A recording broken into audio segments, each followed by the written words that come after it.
Alright, this is a quick video for anybody who is tempted to take apart their Microsoft Sculpt keyboard. You can take it apart.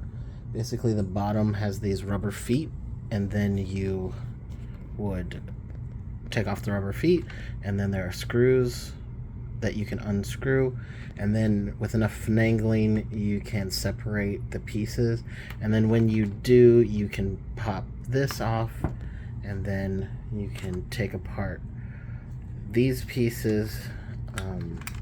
So basically,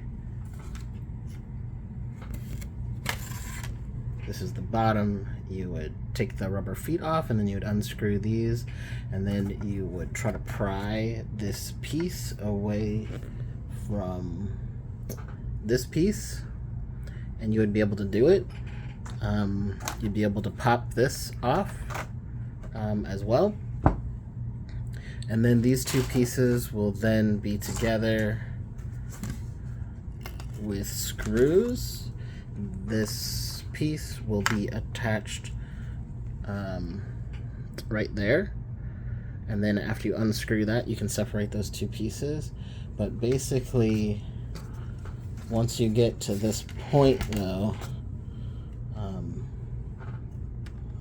you would then, unscrew all of these pieces, get to the inside, unscrew the green piece from here and be able to detach it.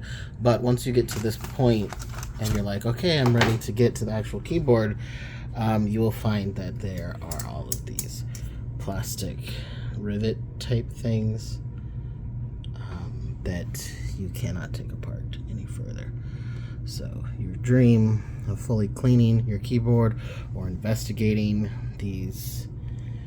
this plastic piece to see if it can be repaired, if you have a key that's not working, those dreams just don't seem like they will come true.